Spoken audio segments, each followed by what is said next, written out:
சினிமால பாக்குற அந்த ட்ரெஞ்ச் கோட் போட்ட டிடெக்டிவ்களுக்கும் நம்ம சென்னையோட பரபரப்பான தெருக்கள்ல நிஜமாவே வேலை செய்யற ப்ரொஃபஷனல்ஸ்க்கும் என்னங்க வித்தியாசம்? வாங்க அவங்களோட உண்மையான உலகத்துக்குள்ள ஒரு எட்டி பார்ப்போம். நம்ம சினிமால பாக்குற மாதிரி டிடெக்டிவ்ஸ்னா விதிகளை வளைப்பாங்க, கையில ஏதோ ஒரு சீக்ரெட் கேட்ஜெட் வச்சிருப்பாங்கன்னு நாம நினைப்போம். ஆனா ரியல் லைஃப்ல கதை டோட்டலா வேற. இன்னைக்கு இருக்கிற பிரைவேட் இன்வெஸ்டிகேட்டர்ஸ் சட்டத்தோட கடுமையான கட்டுப்பாடுகளுக்குள்ள அவங்க லேப்டாப்பை வச்சு ரொம்ப கவனமா வேலை செய்ய வேண்டியிருக்கு.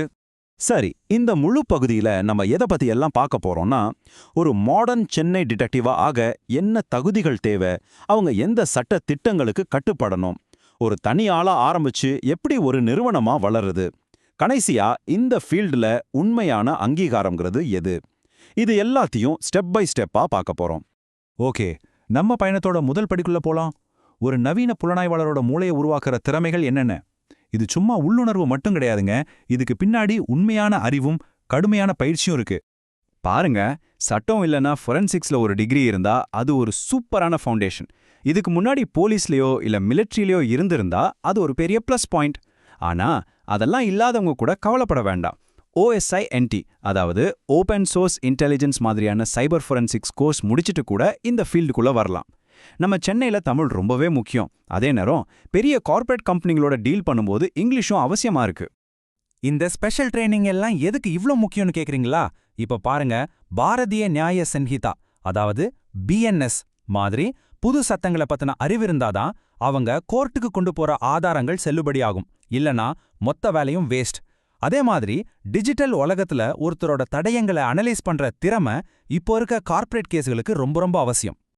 இவ்வளவு திறமைகள், இவ்வளவு ட்ரைனிங் எல்லாம் தேவைப்பட்டாலும் ஒரு ஆச்சரியமான விஷயம் என்னன்னா, இந்தியாவுல பிரைவேட் டிடெக்டிவ்களுக்குன்னு தனியா எந்த ஒரு லைசன்ஸும் கிடையாது. ஆனா அதனால அவங்க இஷ்டத்துக்கு வேலை செய்யலான்னு அர்த்தம் கிடையாது. இது ஒரு மாதிரி முரணா இருக்குல்ல? வாங்க, இத பத்தி தான் இப்போ நாம ஆழமா பார்க்க போறோம். லைசென்ஸே இல்லாதப்போ அப்புறம் எப்படி ரூல்ஸ் இருக்க முடியும்? இதுதான் இங்க முக்கியமான கேள்வி. சுவாரஸ்யமான விஷயம் என்னன்னா, 2007லயே ஒரு பிரைவேட் டிடெக்டிவ் பில் கொண்டு வந்தாங்க. ஆனா அது இன்னமும் பெண்டிங்ல தான் இருக்கு. இதனால மெட்ராஸ் ஹைகோர்ட் இந்த துறையை ரொம்பவே உன்னிப்பா கவனிச்சிட்டு வருது. 2023ல கொண்டு வந்த இந்த பாரதிய நியாய சன்ஹிதா சட்டம் ஒரு கேம் சேஞ்சர்னே சொல்லலாம். குறிப்பா அதோட செக்ஷன் 78, அது ஸ்டாக்கிங், அதாவது பின்தொடர்றதுங்கிற குற்றத்தோட அர்த்தத்தையே மாத்திருச்சு. ஒரு பொண்ணோட இமெயிலையோ சோஷியல் மீடியாவையோ அவங்களுக்கு தெரியாம கண்காணிக்கிறது கூட இப்போ கிரிமினல் குற்றம். இது டிடெக்டிவ்ஸோட கண்காணிப்பு முறைகளையே அடியோடு மாத்திருக்கு. அப்போ எது சரி எது தப்பு? சட்டம் ஒரு தெளிவான கோட்டை போடுது.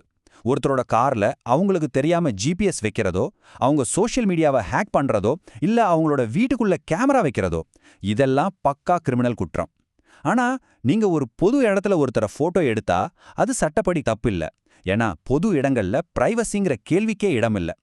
அடுத்து டிஜிட்டல் டேட்டா பாதுகாப்பு சட்டம் 2023. இது இன்னொரு முக்கியமான கட்டுப்பாடு. ஆனா இதுல தான் ஒரு முக்கியமான விதிவிலக்கும் இருக்கு. அதோட செக்ஷன் 17 ஒரு மோசடியை தடுக்கவோ இல்ல சட்டப்பூர்வமான உரிமைகளை நிலைநாட்டவோ நீங்க டேட்டாவை பயன்படுத்தலாம்னு சொல்லுது. இந்த மாதிரி சின்ன சட்ட நுணுக்கங்களுக்குள்ளதான் ஒரு டிடெக்டிவ் வேலை செய்ய வேண்டியிருக்கு. சரி, இவ்ளோ சட்டத்திட்டங்களுக்கு நடுவுல ஒருத்தர் எப்படிங்க ஒரு பிரைவேட் இன்வெஸ்டிகேட்டரா தன்னோட கரியரை உருவாக்க முடியும்? ஒரு ஏஜென்சியை எப்படி சட்டப்படி ஆரம்பிக்கிறது? வாங்க, இந்த மாதிரி பிராக்டிக்கலான விஷயங்களை இப்போ பார்க்கலாம். இந்த ஃபீல்டுல அனுபவத்துக்கு என்ன மதிப்பு இருக்குன்னு பாத்தீங்கன்னா, ஒரு ஜூனியர் இன்வெஸ்டிகேட்டர் ஆரம்பத்துல வருஷத்துக்கு சுமார் 6 லட்சம் வரைக்கும் சம்பாதிக்கலாம். ஆனா அனுபவம் கூட கூட அவங்களோட திறமை அதிகரிக்க இந்த சம்பளம் 9 லட்சத்தெல்லாம் தாண்டி போகுது. இதுவே காட்டுது அனுபவம்னா இங்க உண்மையான சொத்துன்னு. ஒருவேளை நீங்களே சொந்தமா ஒரு ஏஜென்சி ஆரம்பிக்கணும்னு நினைச்சீங்கன்னா சில முக்கியமான ஸ்டெப்ஸை ஃபாலோ பண்ணி ஆகணும். முதல்ல உங்க கம்பெனியை சரியா ரெஜிஸ்டர் பண்ணி GST நம்பர் வாங்கணும். அப்புறம் shop and establishment act certificate வாங்கணும். ஆனா இதுல ரொம்ப முக்கியமானது என்னன்னா, உங்ககிட்ட வேலை செய்யற எல்லாருக்கும் போலீஸ் வெரிஃபிகேஷன் சர்டிஃபிகேட் கண்டிப்பா இருக்கணும். சரி, ஒரு ஏஜென்சி ஆரம்பிச்சாச்சு. ஆனா எந்த ஒரு அதிகாரப்பூர்வமான லைசன்ஸும் இல்லாத இந்த துறையில ஒரு இன்வெஸ்டிகேட்டர் தனக்கான நம்பகத்தன்மைய, தனக்கான உண்மையான மரியாதையை உருவாக்கிக்க முடியும். அதாவது அவங்களோட உண்மையான பலம் அரசாங்கம் கொடுக்கிற ஒரு பேட்ஜ்ல இல்ல. அவங்க சேகரிக்கிற தகவல்கள் எவ்வளோ தரமா இருக்கு, அவங்க சட்டத்தை எந்த அளவுக்கு மதிக்கிறாங்க, இதுல தான் இருக்கு அவங்களோட உண்மையான பலம். அப்போ ஒருத்தரோட நம்பகத்தன்மைய எப்படி உறுதிப்படுத்திக்கிறது? அதுக்கு சில வழிகள் இருக்கு. எந்த ஒரு குற்ற பின்னணியும் இல்லாத ஒரு கிளீனான போலீஸ் வெரிஃபிகேஷன் சர்டிஃபிகேட் அடிப்படை தகுதி.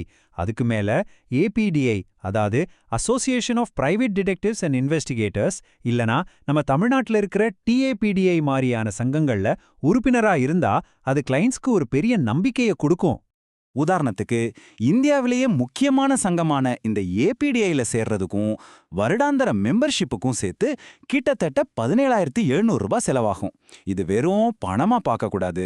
இது அவங்களோட தொழில்முறை நம்பகத்தன்மைக்காக செய்யற ஒரு முக்கியமான முதலீடு. கடைசியா இந்த ஒரு கேள்வியோட நான் முடிக்கிறேன். டிஜிட்டல் டேட்டாவும் சிக்கலான சட்டங்களும் நிறைஞ்ச இந்த உலகத்துல ஒரு பிரைவேட் இன்வெஸ்டிகேட்டரோட முக்கியமான திறமை வெறும் கண்ணால பாக்குறது மட்டும்தானா, இல்ல கிடைச்ச தகவல்களை சரியா புரிஞ்சுக்கிட்டு அதை விளக்குறது தானா? இத பத்தி நீங்க என்ன நினைக்கிறீங்க?